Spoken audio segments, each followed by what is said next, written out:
Hello दोस्तों, नमस्कार। एक बार फिर से स्वागत है आप सभी को ब्रिकेट्स एजुकेशन यूट्यूब चैनल पर।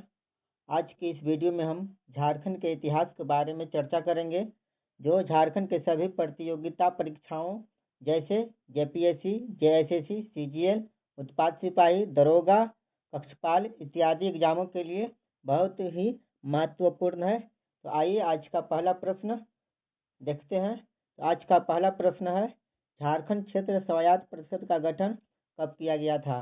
तो झारखंड क्षेत्र स्वायत्त परिषद का गठन 8 अगस्त 1995 को किया गया था। अगला प्रश्न है, झारखंड क्षेत्र स्वशासी परिषद का अध्यक्ष कौन था? झारखंड क्षेत्र स्वशासी परिषद का अध्यक्ष कौन था? तो वे अध्यक्ष थे शिबू सोरेन। कौन थे? शिबू सोरेन। अगला प्रश्न है, प्रश्न संख्या 3, झारखंड क्षेत्र स्वशासी परिषद का उपाध्यक्ष कौन थे? झारखंड क्षेत्र स्वशासी परिषद के उपाध्यक्ष कौन थे? तो उपाध्यक्ष थे सूरज मंडल, जबकि अध्यक्ष थे शिबू सोरेन। अगला प्रश्न है, प्रश्न संख्या 4, झारखंड राज्य गठन हेतु संसद से पारित बिहार राज्य पुनर्गठन विधेयक 2000 पर किसने अपना हस्ताक्षर कर उसे स्वीकृति प्रदान की? तो झारखंड राज्य गठन हेतु संसद के से परिषद बिहार राज्य पुनर्गठन विधेयक 2000 पर के.आर. नारायण ने हस्ताक्षर किए थे। कौन हस्ताक्षर किए थे? के.आर. नारायण ने।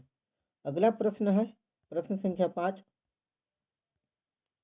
किस तिथि को बिहार राज्य पुनर्गठन विधेयक 2000 पर भारत के राष्ट्रपति द्वारा हस्ताक्षर किया गया, जिसके बाद झारखंड राज्य के गठन का मार्ग प्रशस्त हो गया? तो किस तिथि को किया गया था?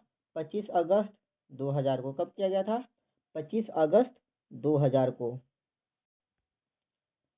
अगला प्रश्न है, प्रश्न संख्या 6, झारखंड राज्य के गठन के समय देश के प्रधानमंत्री कौन थे?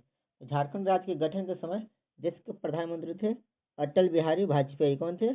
अटल बिहारी वाजपेयी। अगला प्रश्न है, प्रश्न संख्या 7, झारखंड राज्य के गठन के समय बिहार के मुख्यमंत्री कौन थे? तो झारखंड राज्य के गठन के समय बिहार के मुख्यमंत्री थे राबड़ी देवी। कौन थे? राबड़ी देवी। अगला प्रश्न है, रांची के कैथोलिक गिरजाघर की स्थापना कब की गई? तो रांची के कैथोलिक गिरजाघर की स्थापना 1909 में की गई। कब की गई? 1909 में। अगला प्रश्न है, प्रश्न संख्या 9, संथाल परगना क्षेत्र को अति प्राचीन काल में क्या कहा जाता था?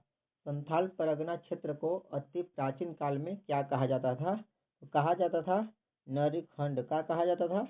नरीखंड। अगला प्रश्न है, प्रश्न संख्या 10, सफा होड़ आंदोलन किस आदिवासी समुदाय से संबंधित है? तो सफा होड़ आंदोलन मुंडा से संबंधित है। किस आदिवासी से संबंधित है? तो मुंडा से।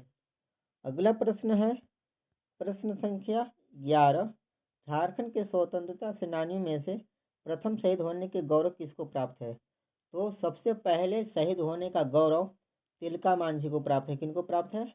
तिलका मांझी को। अगला प्रश्न है, प्रश्न संख्या 12, स्वतंत्रता सेनानी पोटो सरदार क्या थे? तो पोटो सरदार थे मुंडा। क्या थे? मुंडा थे। अगला प्रश्न है, प्रश्न संख्या 13,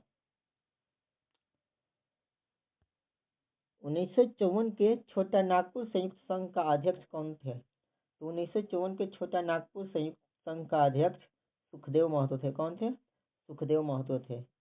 अगला प्रश्न है, प्रश्न संख्या 14, नागवंशी शासक राजा दुर्जनशाल ने 1628 में मुगल सम्राट जहांगीर को वार्षिक कर कितना देने का स्वीकार किया था? तो राजा दुर्जनशाल ने जहांगीर को 6000 रुपया वार्षिक कर, कितना? 6000 रुपया वार्षिक कर देने का स्वीकार किया था। अगला प्रश्न है, प्रश्न संख्या 15,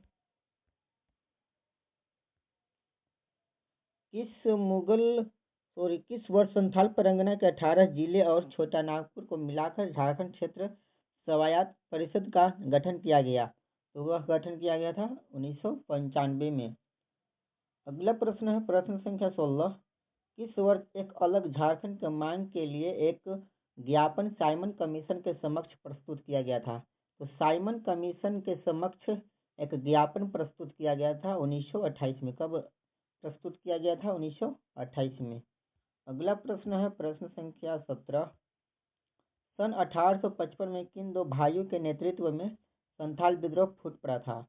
तो संथाल विद्रोह सिधू मुर्मू और कान्हू मुर्मू के नेतृत्व में 1855 में फूट पड़ा था। प्रश्न संख्या 18। 1771 में संथाल जनजाति क्षेत्र में किसने जमींदारों और ब्रिटिश सरकार के विरुद्ध प्रथम विद्रोह का नेतृत्व किया था? तो प्रथम विद्रोह का नेतृत्व किया था तिलका मांझी ने। किसने किया था? तिलका मांझी ने। अगला प्रश्न है प्रश्न संख्या 19। झारखंड के जनजातियों के सामाजिक आर्थिक विकास के लिए किस वर्ष छोटा नागपुर उन्नति समाज का आगमन हुआ था?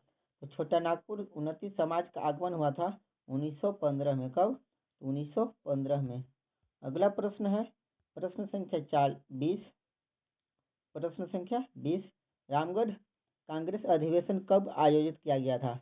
तो रामगढ़ कांग्रेस अधिवेशन 1940 में आयोजित किया गया था, जिसके अध्यक्ष थे अबुल कलाम आजाद। कौन थे?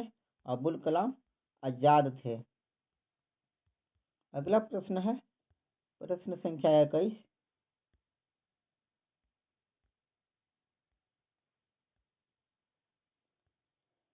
किसके नेतृत्व में 1874 में खरवाड़ आंदोलन ने जोर पकड़ा?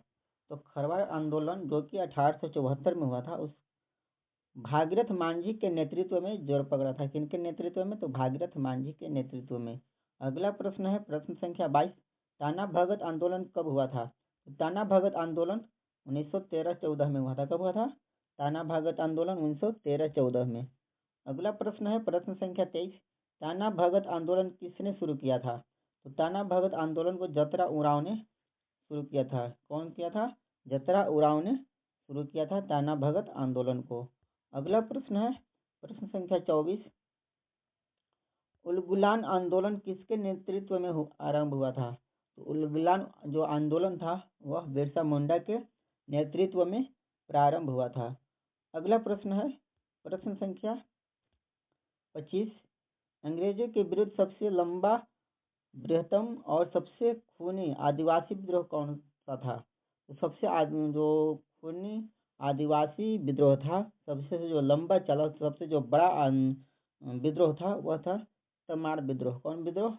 तमाड़ विद्रोह। किसके विरुद्ध? अंग्रेजों के विरुद्ध। अगला प्रश्न है प्रश्न संख्या 26। 1874 में खेरवाड़ आंदोलन के नेतृत्व में प्रसिद्धि पाई।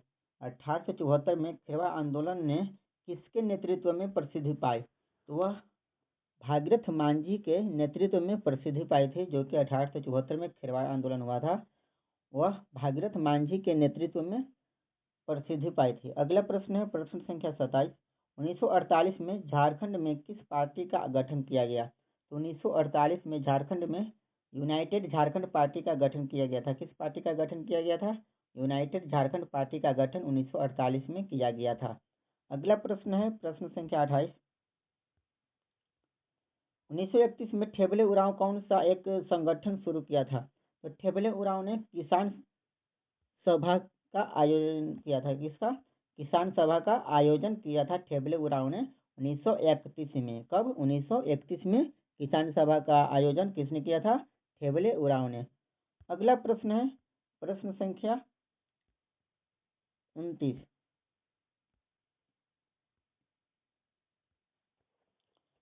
जहांगीर के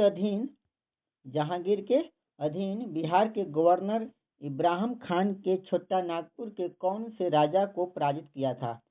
तो जहांगीर के अधीन बिहार के गवर्नर इब्राहिम खान के छोटा नागपुर के राजा किसको पराजित किया था? तो वह दुर्जन साल को पराजित किया था। किसको? दुर्जन साल को पराजित किया था।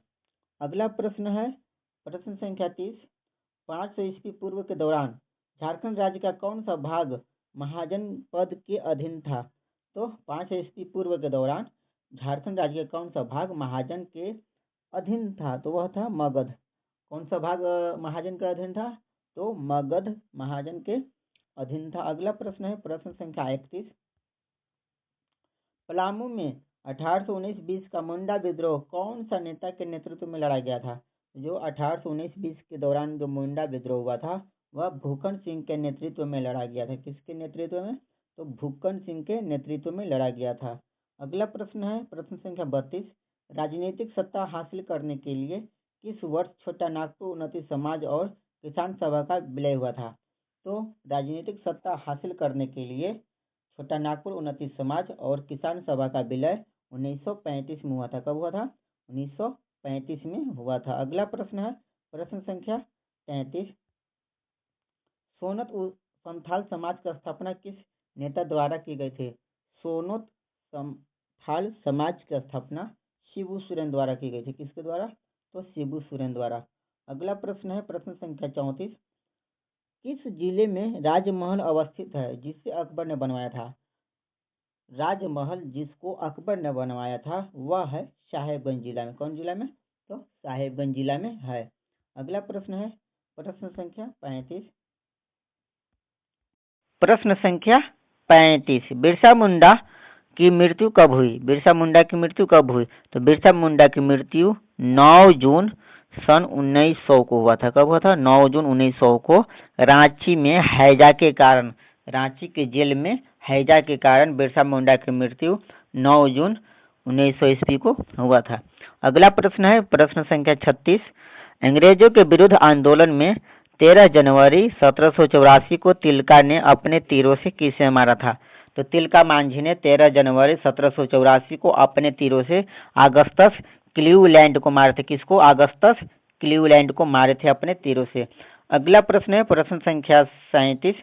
कौन सा आंदोलन अपने शुरुआती चरण में कुरुख धर्म के नाम से जाना जाता था? तो कौन सा जो आंदोलन था अपने शुरुआती दौर में कुरुख धर्म के नाम से जाना जाता था? तो वह था ताना भगत आंदोलन। ताना भगत आंदोलन को शुरुआती दौर में कुरुख धर्म के नाम से जाना जाता था। अगला प्रश्न है प्रश्न संख्या 38। चेरो विद्रोह कब हुआ था? तो चेरो विद्रोह हुआ था 1800 से 1818 में। 1800 से 1818 ईस्वी तक चेरो विद्रोह हुआ था। अगला प्रश्न है प्रश्न संख्या 39। भूमिज विद्रोह के नेता कौन थे? तो भूमिज विद्रोह के नेता थे वे थे गंगा नारायण सिंह। भूमिज विद्रोह के नेता कौन थे? गंगा नारायण सिंह। अगला प्रश्न है प्रश्न संख्या 40। सिद्धू कान्हू किस विद्रोह से संबंधित हैं? तो सिद्धू कान्हू हैं वे हैं संथाल विद्रोह से संबंधित। किस विद्रोह से संबंधित हैं सिद्धू कान्हू? तो संथाल विद्रोह से संबंधित हैं। अगला प्रश्न है प्रश्न संख्या 41। राजा जय सिंह जिन्होंने खुद को 13वीं सदी में झारखंड का शासक घोषित कर दिया था वे किस राज्य के थे? राजा जय सिंह कौन? तो राजा जय सिंह जिन्होंने खुद को 13वीं सदी में झारखंड का शासक घोषित किया था वे किस राज्य के थे? तो वे थे उड़ीसा राज्य के। किस राज्य के थे? उड़ीसा राज्य के। तो आज का यह वीडियो 41 प्रश्नों का था जो कि झारखंड के इतिहास से महत्वपूर्ण प्रश्नों का संग्रह था। यह वीडियो आप लोग को कैसा लगा कमेंट में अवश्य बताइएगा।